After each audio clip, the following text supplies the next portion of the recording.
Welcome to Surviving Veterinary Medicine. I'm your host, Dr. Narda Robinson. In this episode, I'm going to be talking with Dr. Kristen Daust. I've known Kristen for a long time. She had taken my medical acupuncture for veterinarians course way back when, and now it's about 15 or more years later, and we met up again to talk about her work with koalas in Australia. So she moved from Colorado, where she'd had a robust integrative medicine practice on horses and dogs, and then thought she'd be doing pretty much the same when she moved to Australia. Lo and behold, she set up a koala rehabilitation center. Listen and enjoy. Remember, you can survive. You just have to find out what's right for you. Well, thank you so much for having me. I am looking forward to this. This should be fun. My name is Kristen Daust, and I received my DVM from the Colorado State University in 2001.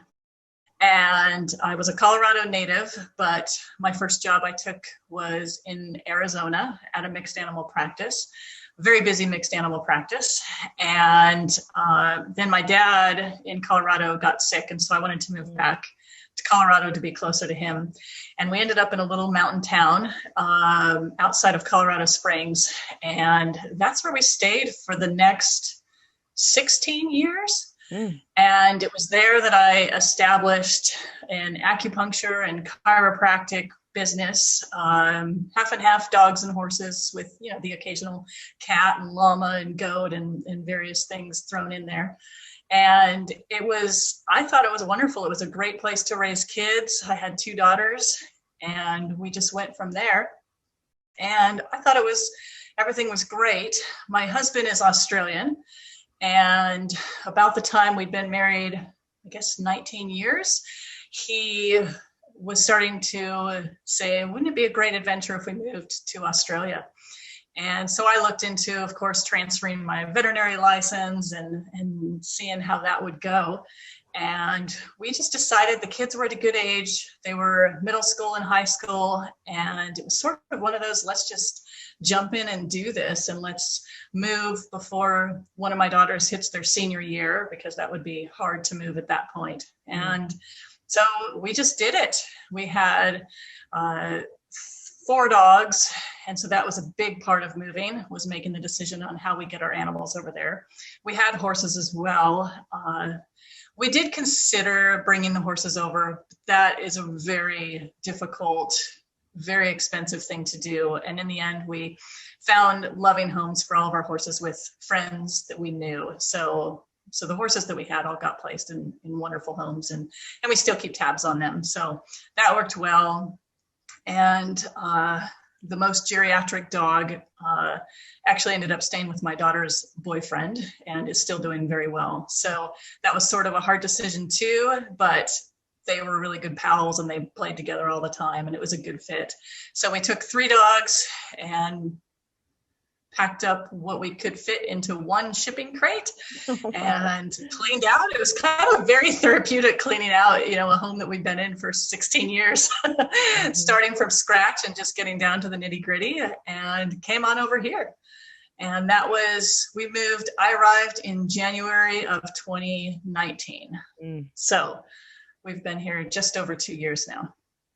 Wow. So did you go did you purchase the land? Did you go and look at it and everything, or how did that? We came off the plane. My husband and kids arrived first with their suitcases. I was still in Los Angeles. I'd taken the dogs out to Los Angeles to put them on their plane for quarantine. So I stayed behind a little bit to close off with our house, etc. So they arrived with the suitcase and absolutely nothing, and drove to a rental property, sort of drove around in some neighborhoods. We did have the kids enrolled at a school, so we at least had the town and had the school that we were enrolled in.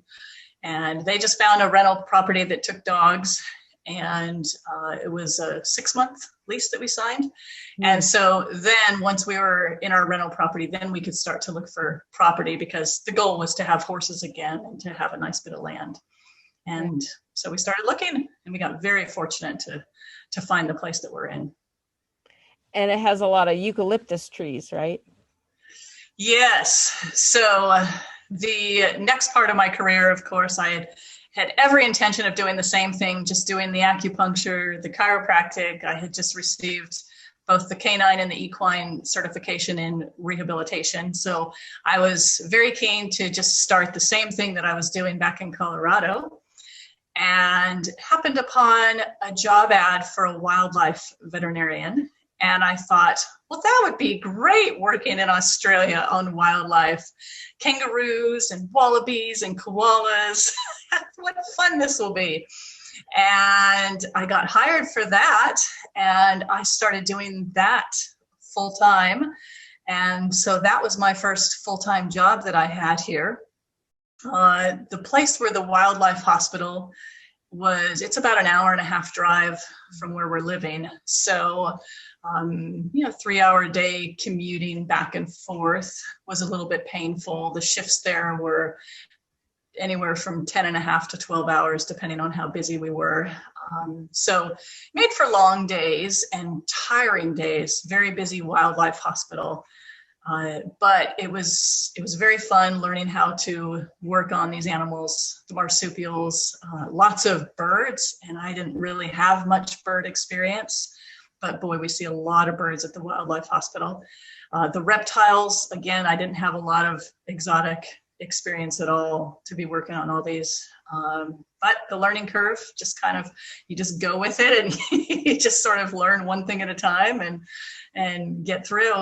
But there's some days where we'll get, in summertime, which is what we call trauma season, the busiest time of the year, we'll see 150 patients a day, easy, coming through, in addition to all the ones that are hospitalized. So it can be a very busy place to work.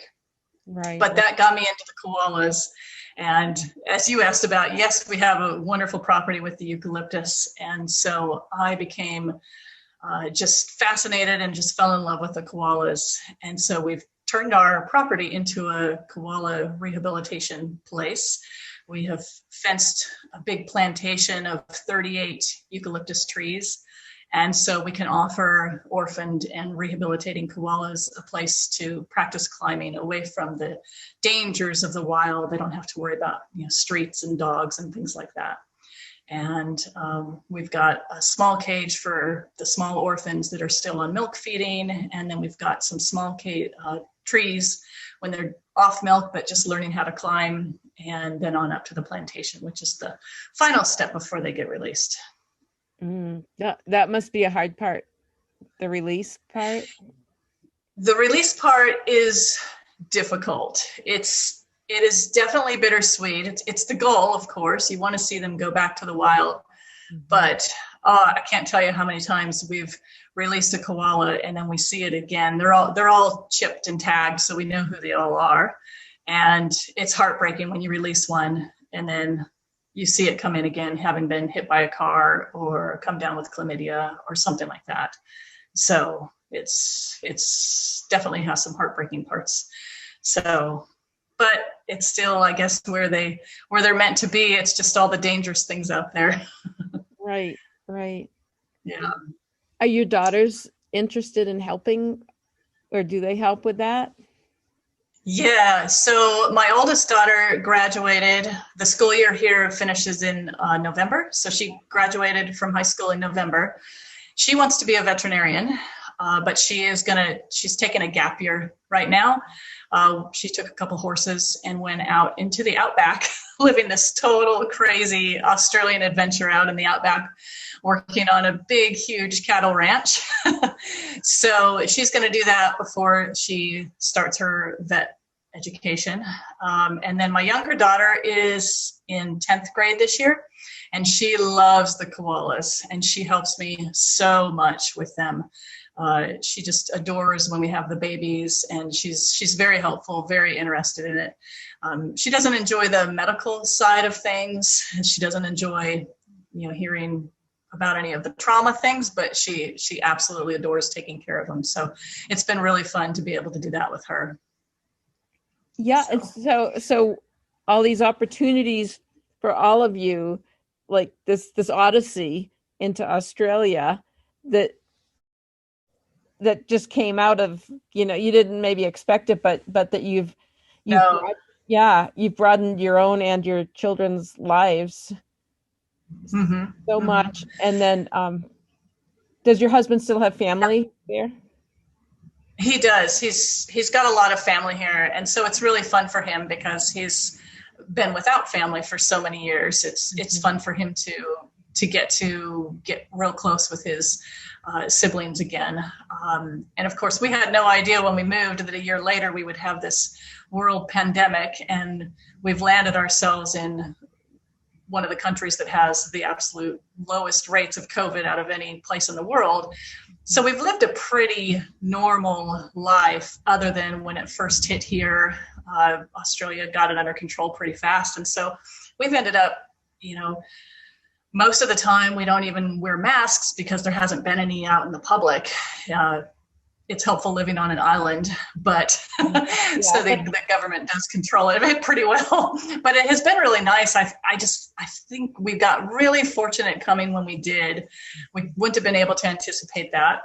Right. If we'd waited another year, we wouldn't have been able to move. So we just got really lucky. And then to find the koalas, I always tell my husband, this is a dream job, getting to work with the koalas. Mm-hmm. I don't know in my career, as much as I have enjoyed everything I've done, it's still working with the koalas has just been just a dream come true. It's something I never knew I wanted to do, but now I can't imagine not having the koalas in my life.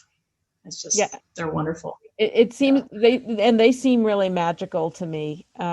Just this rarefied being. They definitely are. Yeah. Sometimes we look at them, it's like, how can this be? But the cuteness factor, and then they have such great personalities. They're all so different, and you get some that are just little love bugs, and then others that want to shred you apart. Can they? And they're just, oh yes, oh, really? They have such big claws. Oh, that's true. Yes, that's true. Yeah, so they're so much fun though, but it's just been amazing getting to work on them. It's just been the highlight of living here for sure. So yeah, and it seems like, because just talking to various people about surviving veterinary medicine and life and all that I mean, it's just interesting to think about just the thought process. Like, it's not even a thought process. I don't know if you feel like maybe you're like, I don't know, that it called to you, or, I mean, because obviously you didn't say, I want to work with koalas, we're going to live here. Something happened. I mean, just the sense that perhaps if we allow ourselves to be open to new experiences, and like, what was that feeling initially that got you out of your comfort zone? Right. It is weird because I have done a lot of things in my career. I've done general practice, small animal, mixed animal. I did emergency medicine for a long time. And then, some relief work when the kids were little. And then the acupuncture and the chiropractic fit me really well with wanting to be there for my kids and all of their activities. It worked well because I was my own boss. And it worked well because I was helping animals that were suffering, talking about the compassion fatigue and things like that. When you have a business like that with acupuncture and chiropractic, the only people that call you are people who really love their pets. So that was a relief too, after some of the things you see in general practice. That can be hard. And so I really did enjoy the niche that I had found for myself. I was very happy with my career that I had in Colorado. And so to come here was so scary to think starting that again. And I'm still pursuing that, because with the drive to the wildlife hospital and the hours and things like that, I have cut back to just doing that one day a week. And so now I'm back to growing the acupuncture and the chiropractic stuff again, because I do like doing it so much, and I feel that I'm good at it and I want to do it. I still love working on the performance horses and helping the geriatric horse or the horse who has a bad saddle fit. I still love all that, but adding the wildlife was, I don't know. I went into it blindly, not knowing how much I didn't know, not knowing how difficult it would be. And especially working on avian and reptiles. And I still don't always have a clue what I'm doing on those species. So there's so many different species. Every now and then, I'll see a bird species that I haven't seen before.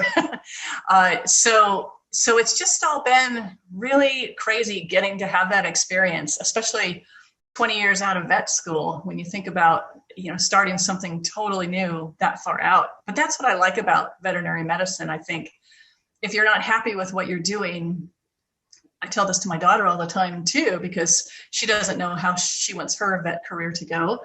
And she shouldn't, she's 18. So, but it's, you're passionate about this as a career, but if you don't like one place, there's so many different options. If you're not happy, say you're working corporate or you're working for a practice that maybe you feel overwhelmed, or you're not liking the species you're on, or something, or you don't like your hours, there's so many different branches you can go into.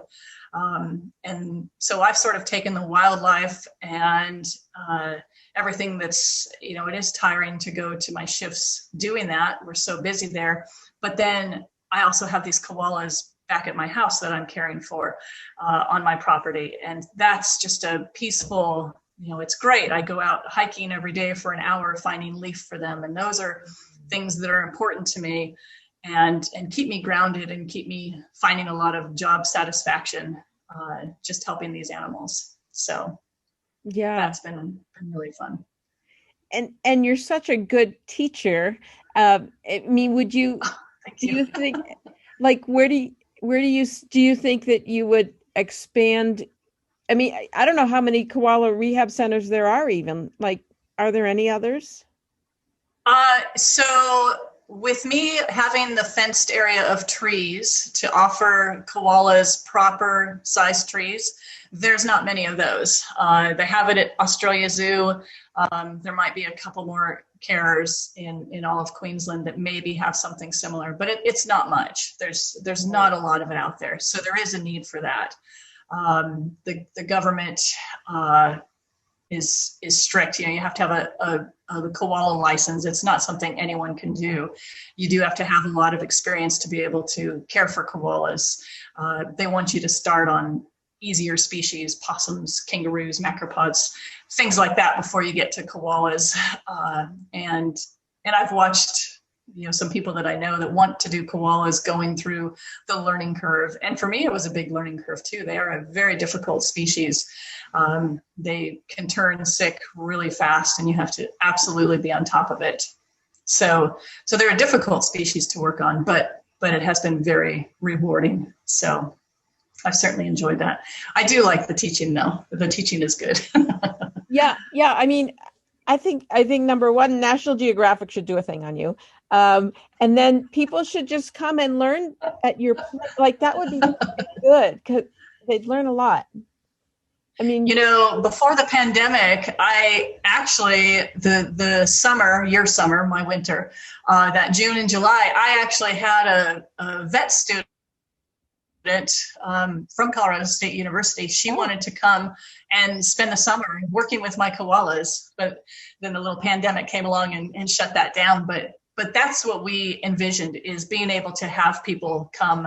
And we've got a cute little guest house bungalow, and we did envision being able to have people come and help out, because it is a lot of work getting the leaf and all that and cleaning enclosures. And so that was something that I wanted to be able to share.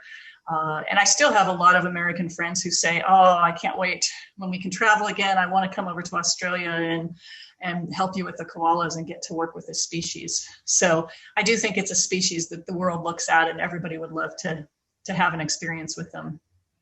Yeah. I mean, aside from the burnout and depression and suicide in veterinary medicine, but it has always seemed to me like a profession that everybody wants to be a vet. I mean, the human acupuncturist, or, they want to work on animals.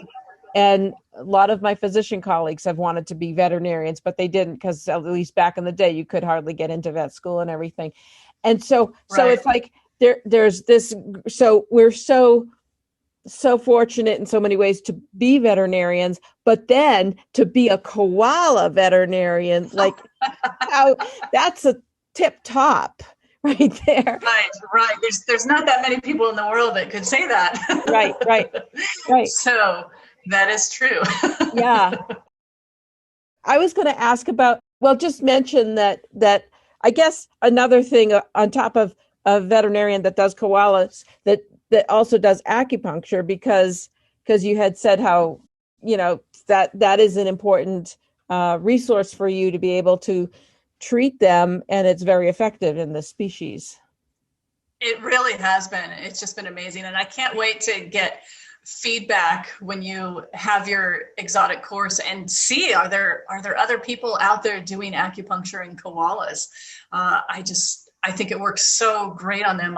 But obviously it combines two very different types of training. And so maybe sometimes the zoology exotic person may not be the person who's doing the acupuncture. And so it combines a couple of totally opposite spectrums to be able to do that. Yeah. And I never in a million years would have thought I would end up working on wildlife. Back in vet school, I didn't take any of the modules about exotics and wildlife. I knew people who did, and I just didn't think that was ever going to be the place my career went. And it just goes to show how different you can find your career path when it actually happens. Right. So, and still how you can work, I think, on basic science principles. I mean, especially with acupuncture being scientific, that we think about nerves and muscle groups and everything. But yeah, I mean, I actually spoke at the AAZV, American Association of Zoo Vets meeting, talking about acupuncture and rehab and all integrative medicine. This was a few years ago. And we already do have some zoo vets signed up for the course, so they'll see your presentation. And then we have one of our graduates. She had a news story that was on a koala that had a lot of back pain and arthritis, and so we have a video too of this news story. Oh, yeah, I think it was in Virginia. You'll have to send me that. That sounds amazing. Yeah. But nobody has a plantation. I mean, you are in the place and on the land and have the facility. Right. It's really great. Right. Here in Australia, I haven't come across anybody using acupuncture from the places that I work, and the people that I've gotten to know from, whether it's Australia Zoo. I've met people from some of the other big wildlife places, and I haven't come across anyone who has ever said, "Oh yes, we've tried that." But I do think it is a very important thing, and the species just responds so beautifully. It's just wonderful to have for that. Oops, I see a doggy. Or else it's a person crawling around. No, it's a dog. Okay.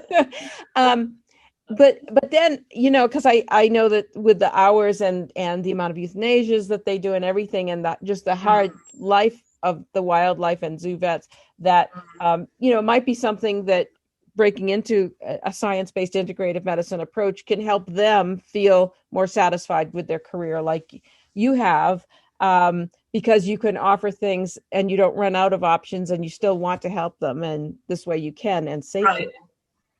Right. And the one thing koalas have taught me, because they are such a fragile species, is you can think you're going along great. You can think you've got this koala ready to be released, and then suddenly they get sick. Suddenly they stop eating and they're very sick again, and they're losing weight, and they just turn so fast. And so it is amazing to be able to look at them and say, okay, so is this animal in pain? What else can I do for this animal to make them where we can still get them to the point where they can be released? Because it is that really is, at the end of the day, the most amazing thing is taking a koala that I've had here for a period of time and watched it grow and thrive, and then being able to take it back out. We call our rehab facility Back to the Bush. Yeah. And it's just so great to be able to put them back to the bush and to release them and watch them go back up in a tree, because it is hard to watch an animal who came from the wild and then now is in captivity. They do get depressed. They definitely change. Not that a koala is necessarily running, wild out there and having a huge amount of interaction with a large range, but the males especially can still have a fair bit of range, and so they do like their space, and it is really great to be able to take that animal and to give them that opportunity to go back. So, but speaking of burnout and all those issues, and it is very, very hard. Some of these koalas, when you go to release them, the government requires them to be released within 5 kilometers of where they got picked up. Oh. And sometimes you look at the map and you've just got this little tiny square on the map of, a highway on this side, a highway on this side, houses over on this side. And you just think, oh, we're putting it back into this place where it's probably going to get hit by a car or attacked by a dog. And then when you see that happen, it is absolutely devastating when you have a koala that comes back in. So I actually, when koalas come in here, the finder out in public is allowed to name the koala, and then that name will stay with the koalas. But sometimes we get koalas in and nobody's named him. And I had a female come in one time, and I decided to name it after my daughter because I could tell it was healthy. It hadn't been hit. It was going to be released, I thought, the very next day. And I thought, what a perfect koala to name after my daughter. And I named this koala after my daughter, sent her through a whole bunch of photos. It went out to be released, and about 2 months later, it came in killed by a car. And it was so devastating. So it definitely gets to you as far as the burnout that you talk about. There are days I don't think I could have stuck with this full time. There's too much euthanasia and too much sadness in the wildlife world. I still like to have those happy meetings with the dog owner, the cat owner, the horse owner, where you're sitting with them talking about how great the animal is, and you're putting needles in and you're making that animal feel good. I still need that in my life. I still need to see some of these animals go on and live for years and have a good quality of life. Right, where they're safe relatively, and yeah, exactly, more predictable. Yeah, so it's almost like I was thinking, I mean, how do we protect the planet? It's such a big thing, and that's overwhelming. Yes. So how do you survive? Like, do you have strategies that help you get back from the heartbreak? I mean, it's besides drinking wine at night.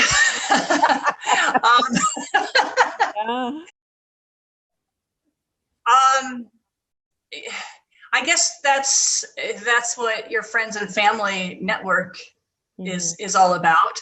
And luckily in this day and age, it's easy for me to maintain my relationships with my good American friends and family.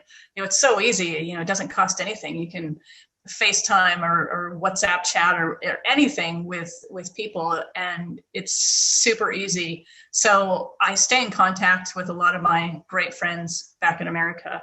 Even though I haven't been able to travel for so long, I can still chat with them. And then my family, my husband is so supportive. He always understands when things get to me too much. He's just, I'm lucky to have that. So I have him. The girls, some of the sadness, I do try and protect them a little bit when some of those things happen, because it is hard for them to see, especially both of them being such big animal lovers. It's hard for them when they know of a koala that has to get euthanized or that gets killed, and it's one that we've had come through. It can be absolutely heartbreaking. So I try and protect them a little bit when that happens. Not always though. But it's really hard, but I couldn't stick with it with the full time. I wasn't tough enough to do. I think the hospital I work at, I think our euthanasia rate sits around between 60 and 70%. So, but the animals that come in there, and I worked at the emergency clinic, I think 6 years in America, and still the trauma that I see come in with some of the wildlife here.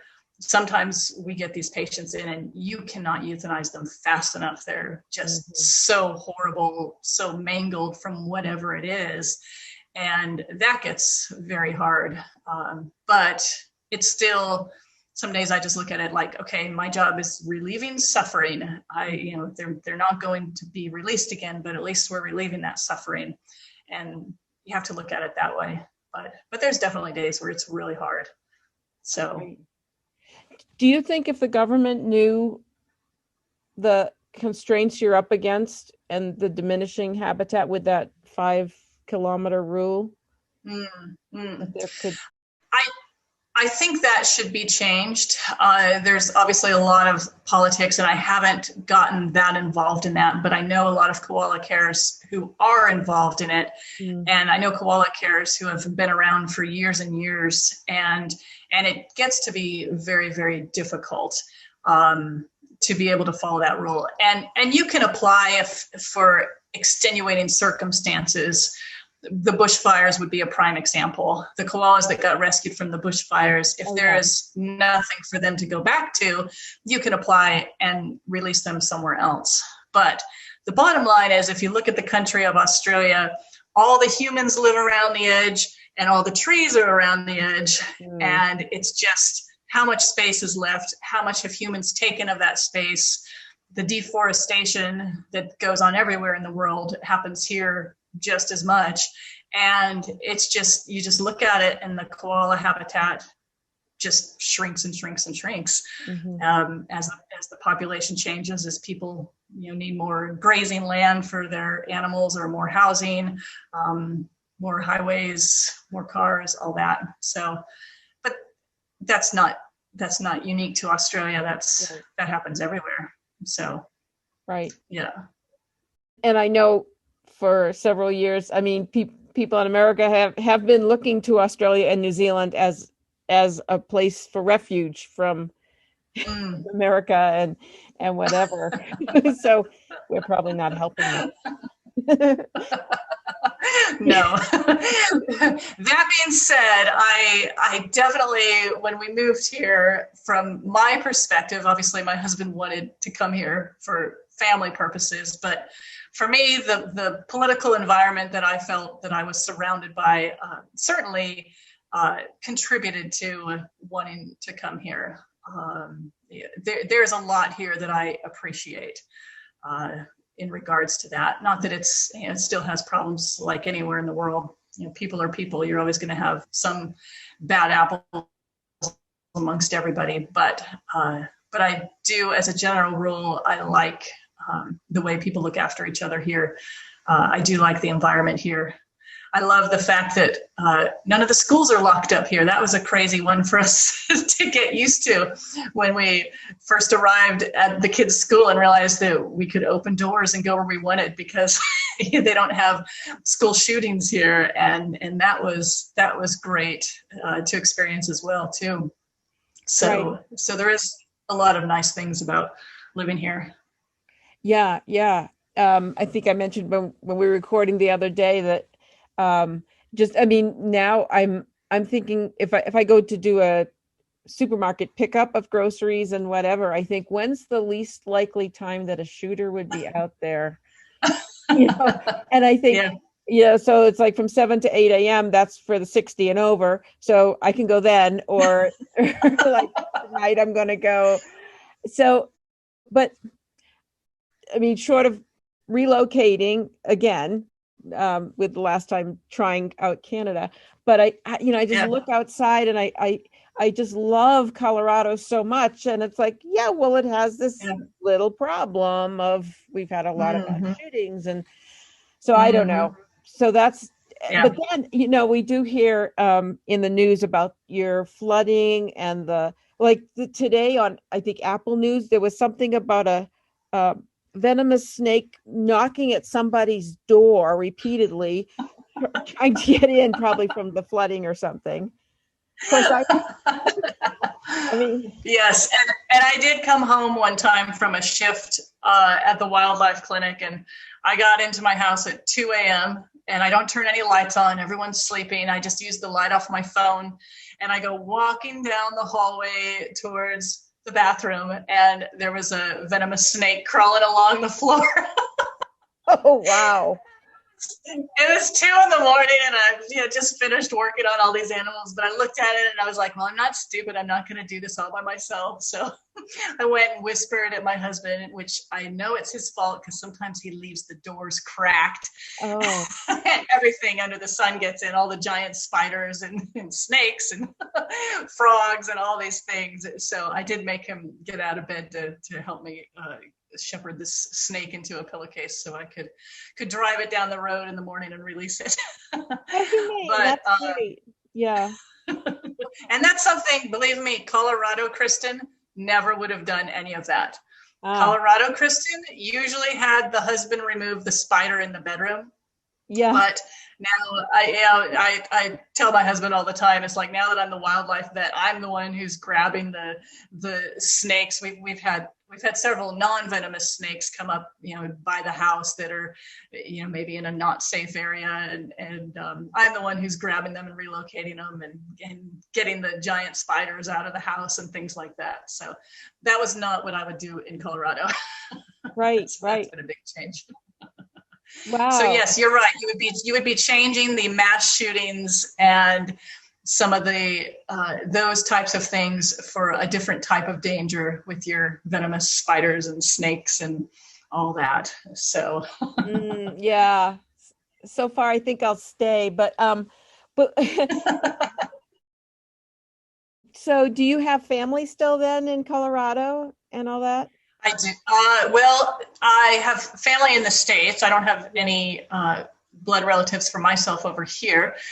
So I left my mother living in Colorado, but she has now moved out to Baltimore. I have a sister who's a human doctor in Baltimore. And so my mother has now moved in with her. And so she's safe. They're all, doing pretty good out there. So, so when the borders finally open and I can travel again, I still want to go to Colorado because that's where all my great friends are, but I'll also be going to Baltimore to visit family as well. Mm-hmm. So, yeah. Can you do an Australian accent yet? No. That's cute. G'day, mate. No, I have taken up a lot of the ways of talking where most of their sentences end with an upward inflection. Mm-hmm. I find myself doing that a lot when I'm speaking to people. Yeah. I do that, and they do a lot of yeah, nah, yeah. So I've picked up some of the lingo for sure, and I have taught myself to change a lot of the ways that I ask for things. But sometimes if I do it too much, my kids tell me it doesn't sound right. Like if I ask for tomato sauce, the kids are like, "Just say tomato sauce, Mom. You sound stupid." So the kids keep me in check, I guess, if I try and go too far outside my comfort range. Right. Because they're still young, they'll be able to, acquire, somewhat authentic. Do you find Definitely. that? Because I know that when I was in, I didn't spend a lot of time in Canada when I was on the move to immigrate from here, immigrate into there. So I'd spend like a week, a month. And I had a whole business. I had my work permit. I was ready to, I was almost there. And then I just had to, like, as a applying for the permanent residency. And then it's just what just a number of factors. And I think I've mentioned like there weren't enough Starbucks around, but there was also there was also the fact of moving the 5 cats up there and how does that happen, which Yeah. is not Australia, but and living in a smaller house with my Hmm. male friend for 20 something years and leaving my mother. It was just a composite of things. And I thought, I mean, and I was leaving for similar reasons like we've talked about with you. I mean, that was why I was like, I can't be in America anymore. But on the other hand, I was up there and I I don't know. I didn't know at what point I would feel at home there, where here I had spent so many decades cultivating the community. I mean, every time we have the acupuncture course, we have so many volunteers and their animals, and we've seen them for generations of their animals, and now it's like 25 years or something. And Mm. and it was just weighing what am I leaving versus what am I going to. And at that moment it was, I will take the, I'll just deal with whatever is happening in this country, but I have a community here that they're suffering too, I guess. But Yeah, sure, you know but sure. but your husband was from there. I mean, it's like you have a different situation. We do, but that being said, when we made the decision to move, it wasn't straightforward and easy for me. It was a much easier decision for him. The kids were super excited; they couldn't wait, and so that was great to see. So out of the 4 of us, I probably was the one dragging my feet the most, because it was hard to leave. I had the best clients back where I lived, the best patients, and wonderful, wonderful friends. And it was so hard to leave all that behind. And my mother, it was really, really hard. And when we first got here, it was still hard. There was so much that I missed. We came in January. I left during a beautiful blizzard, and I arrived, and it's 105 degrees, and I'm hot, and it was so hard. And all of that was very difficult. You leave behind the foods, the restaurants, the grocery store, things here were more expensive. It's hard to eat out as a family of 4 here versus, we wouldn't give it a second thought in America. And so I did struggle for the first few months. But I would have to say, finding the koala niche changed everything for me. Yeah. It was something I didn't come here looking for. I never would have said, oh, I'm going to Australia. I hope, I'll try and get a job working on koalas. That never would have been something I would have guessed would happen. But the fact that it did, now in hindsight, I think right now I probably have just one of the most rewarding times in my career happening right now. And strictly because of how I feel about working with the koalas. It's just so wonderful. But I didn't anticipate that. I wouldn't have guessed it. I thought, oh, I'll scrape by and kind of do the same thing. But having that made all the difference. So I think, as scary as it is, you never know what happens when you make that scary jump. So I would never have anticipated finding this little niche and turning our property into a koala place. And now we just can't picture not having it, even though it means that we really can't take vacations as a family. Someone has to stay here and look after the koalas and things like that. But it's worth it to, I think, every single member of my family. But I would never have predicted that. Yeah. And I think it raises just some philosophical, spiritual, whatever questions of, were you called there?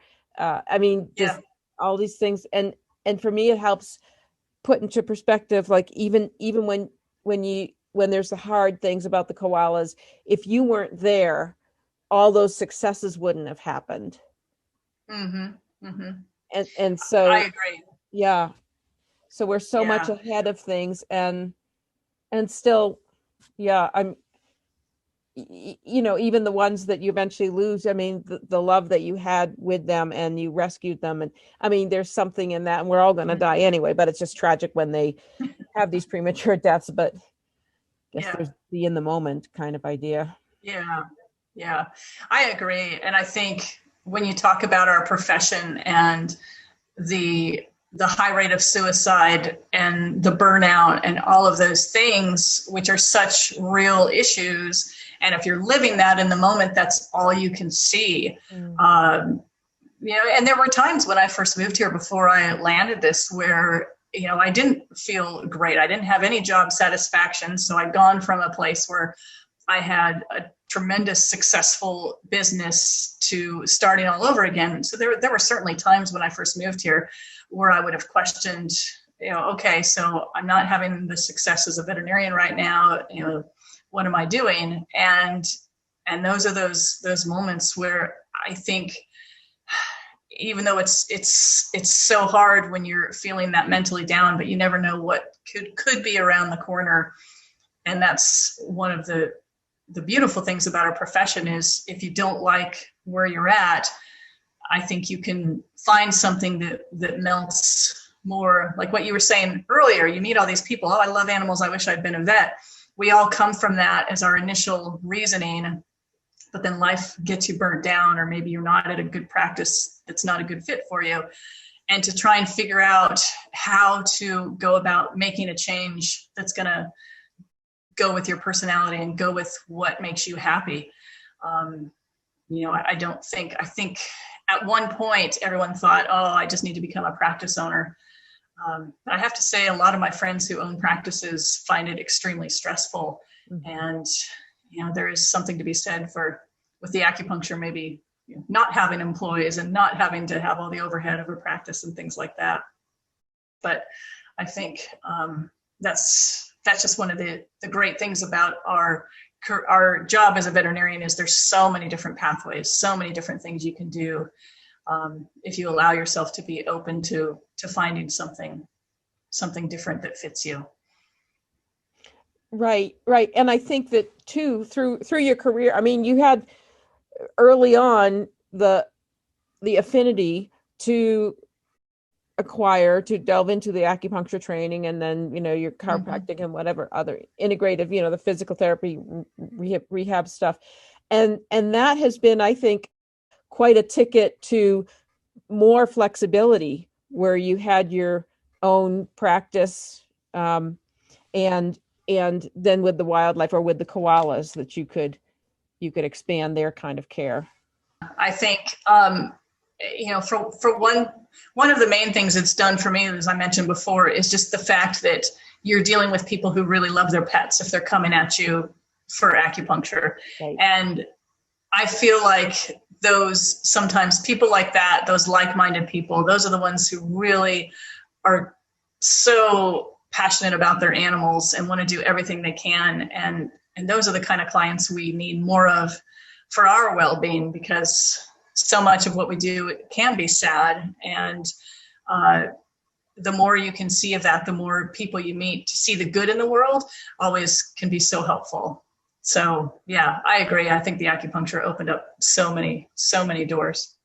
It's funny, back in vet school, I wouldn't have even seen myself down that path. Mm-hmm. I remember my roommate in vet school, because you were on staff at CSU when I was a vet student, mm-hmm. and my roommate took all of the courses that you would do and joined your club, and she would tell me about it, and I was like, acupuncture. I had never had any dealings with it, never come across it in any of the clinics I'd ever worked at, and so it was a foreign thing to me, but she's probably one of the reasons that helped mold me into eventually saying, oh yeah, that's a great modality. I'm gonna go get training in that so I can add that. So I think a lot more vet schools should embrace that with their curriculum. I live pretty close to the vet school here. It's about 45 minutes from me, and that's the one my daughter will go to. And we get a lot of vet students coming through the wildlife hospital, and they're always fascinated if they see me doing acupuncture. Mm-hmm. They are fascinated by it. And I've said to them, do you have anyone at your vet school that's teaching this? Nope, we don't. And so speaking of the teaching, I would love to maybe get that incorporated into their curriculum, something, so that they have a little bit of that. Right. Well, with the with the with the COVID, what we did in well, in July, I made a decision to offer a completely remote learning option, and so we call it EMAV, which you may know already. But it's like twice the amount of hours instead of the on-site piece that's now 3 days. Mhm. So, but which is around 24 hours, but it comes to about 48 hours, and it's where like you find the points on a stuffed animal, and then they upload videos, and then they do their eSTEM on that, and then they have a live dog. And so I actually, now that we have almost 60 people that are in that I feel like they're learning a much better, just they have so much more experience and thought that they've put into it, especially through the process of showing me what they're doing and uploading and then doing the myofascial palpation. So, I mean, and so that would be perfect for those vet students if they wanted to. It would be. It would be. Yeah. Yeah. Have you branched that out to international, or so far has that just been mainly for American vets? Well, and Canadians a lot, but Okay. we have had inquiries from Australia, but haven't had anybody sign up yet. But they're certainly welcome to, and I think that way you could be a resource for somebody to shadow, and then for them to help you with the koalas. I mean, and it's just like, even with adding, I mean, we also teach the botanical and the laser and massage and rehab now as well, and just, I mean, you'd be a phenomenal like guide for them to be there as an experiential kind of person. So maybe we can. Yeah, definitely. Yeah. I would love to be active in that. Yeah. Well, and I think, I mean, and that's part of my coping mechanism, is that because it's hard for me to see most anything that goes on in veterinary medicine. Aside, that's just the least bit concerning. I mean, if we're doing a normal integrative practice, like you're mentioning, and people come in, I mean, that's fine. That's what I've done for all these years, along with the human stuff. But just a general practice, just holding animals down, that's not where I can be, but that's where the teaching, like to teach others that can be out there and do some of that harder stuff. If I can help them, and then indirectly, and then also that the reach of that is so much broader than just, this happened when I first got out in my human practice. It's like, here I am, like with a human practice that is facing the Flatirons in Boulder. I am right on the Pearl Street Mall at Pearl and Broadway in this gorgeous building. And this is as good as human medicine will get.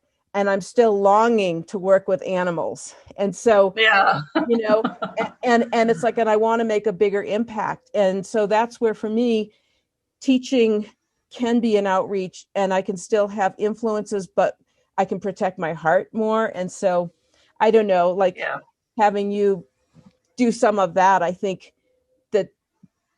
that is fairly almost always enjoyable. So exactly. Yeah. Because I think it makes you realize that you're making a difference. You're spreading your tendrils more. You're making this difference. If you can teach this person, then think of all the animals that person will then work on, and it just goes down the line. And so you definitely make a big impact doing something like that. So I can see how that would be very rewarding for you. And also, now that, especially with this last year of the pandemic, to not only recognize like pandemic issues, but just see how our community has been suffering from all the other stuff, the burnout and everything that's come to light so much, that to reflect on the decades that we have been teaching. And when people come to us, either knowing right out the gate from vet school, I need to do this is in my heart, or I'm burnt out with corporate, I'm burnt out with whatever, I need something else, that it's like, oh yeah, we've been helping the people piece of that with their lives, with them having the flexibility as they're raising kids, all these things. And So I see it not only as another layer for outreach for the animals themselves, but it's a way to save or rescue or help the veterinarians that are such great people overall. I mean, really, Oh, yeah. yeah.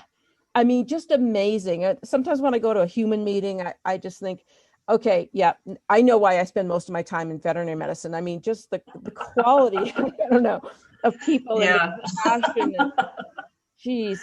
But yeah, so I see it as dual. It's helping the veterinarians stay sane and safe and wanting to remain on the planet.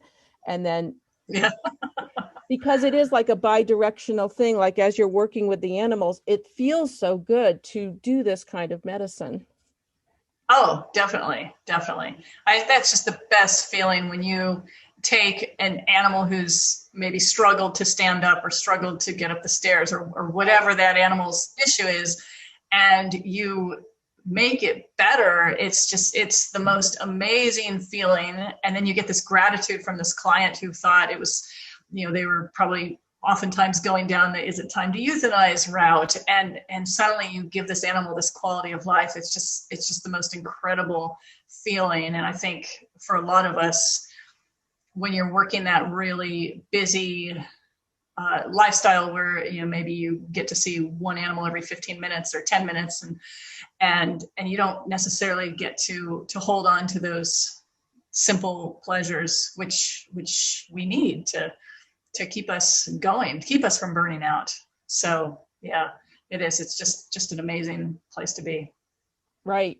And then again, a little bit on the philosophical, spiritual thing that we're just working with the innate, natural, endogenous self-healing mechanisms that we're allowing those to express. We're nurturing those, and the individual, the biology, the life wants, it has a natural direction towards healing if we can remove the impediments and just support that. And so when, like Gracie, when she walks again, it's like all you did was stimulate certain nerve pathways and release maybe some compression or something. It was her own body that got well again. You helped it, and that is mind-blowing as well, I find.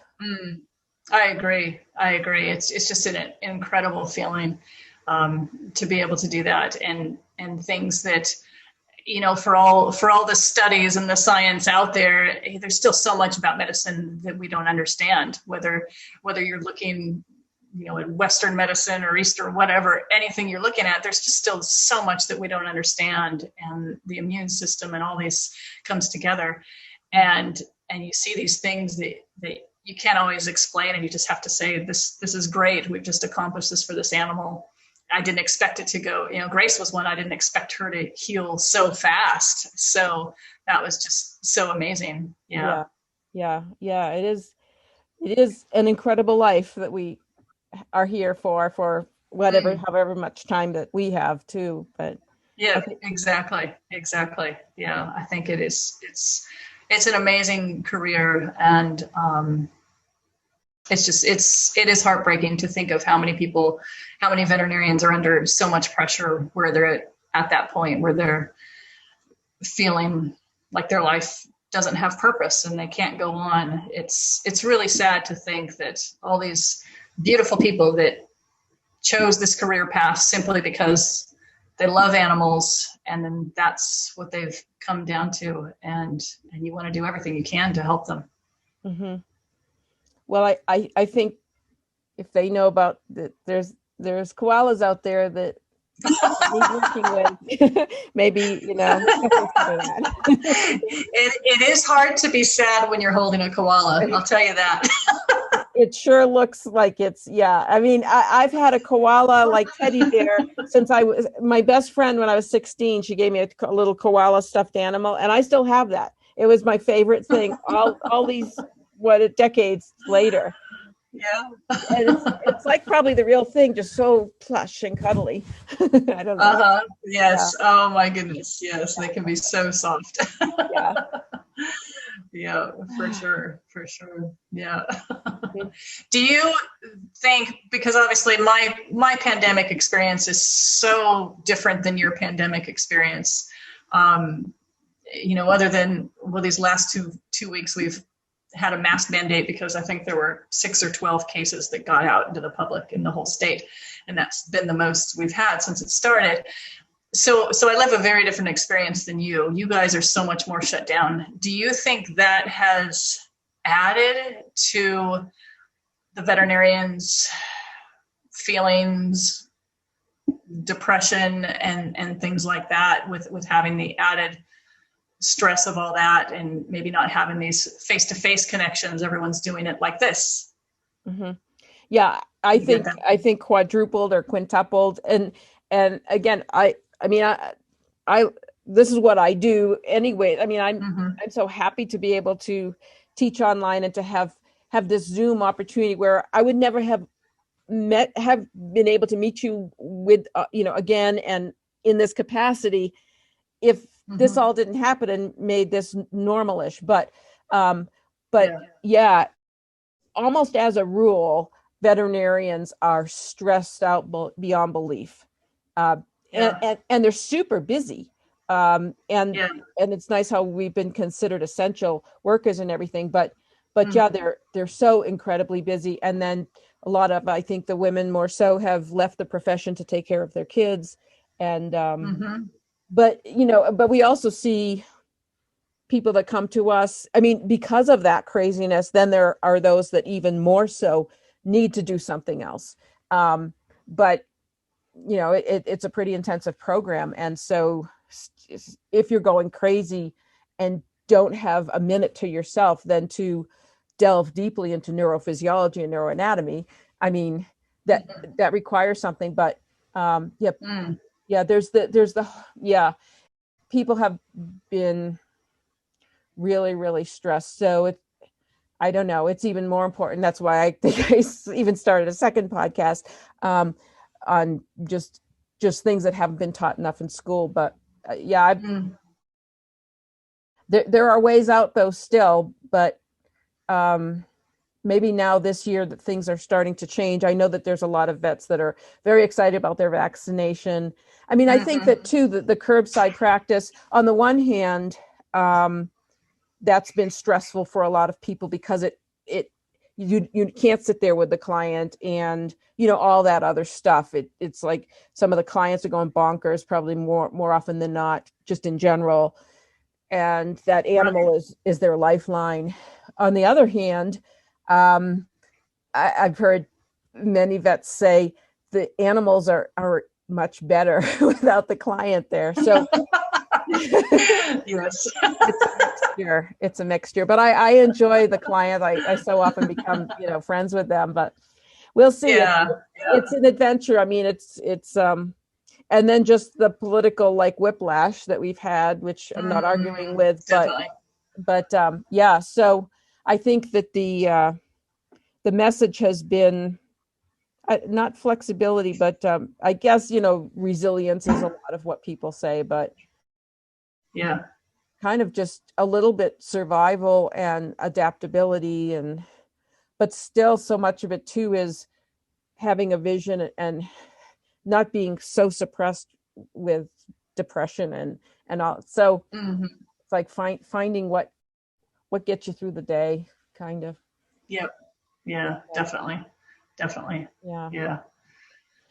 But anyway, this kind of thing helps sustain me. So I like talking with you. I mean, and people like you, and then just offering this for others that will benefit. So yeah, that's great. That's great. I'm sure people are really enjoying having this to listen to and everything that you're offering them. So yeah, I love the fact that you've gone to the E modalities. So you're doing the E medical acupuncture. I just think that's fantastic. So, because imagine if that was your dream and then suddenly you're cut off from being able to do this. I just think that's fantastic. So yeah, I'm actually even having more fun with the EMAV because it allowed me to integrate these things I wanted to do anyway with a lot of, just focused. Like, I mean, when when our students, I'm looking for my stuffed animal. Here's one. This isn't the one we use, but this is one of my puppets. But so it's like you can like they'll send sometimes videos or pictures of how the kid immediately absconds with the animal. And so I put instructions. I put instructions in right at the beginning of the course, like protect your animal, don't let it disappear. And then we send them a whole box of colored push pins, one color for each of the channels. For each point. Oh, good. Big points, and then they'll put, it's like, so there's a video. Okay, give me large intestine 20 and all that, and it's just so much fun. And then their own animals get into it. Like oftentimes cats, like they'll have a little staging area for the animal and they'll be doing the video. And then the cat comes up and it's like, what are you doing? And they'll get in the picture. So I really learn a lot about the people as people. Fun. So yeah, I've been having such a good time with it. And I think, we're certified. We've got some people that have graduated and they're pretty excited. So that is one, like that wouldn't have happened without the pandemic. So. Right. Yeah. There's your thing. Yeah. But anyway, we should wrap up, but I want to do more, if you get more koala cases, let's record them. And so we can put it in the exotics course and just keep it. Okay. Yeah, absolutely. That sounds great. Yeah. So this is fantastic. So, well, thanks, Narda. Yeah. Okay. All right. Well, we'll see you. All right. Okay. Sounds great. Okay. Bye-bye. If you'd like to learn integrative medicine from a scientific perspective, visit us at curacor.org. Thanks for listening to another installment of Surviving Veterinary Medicine.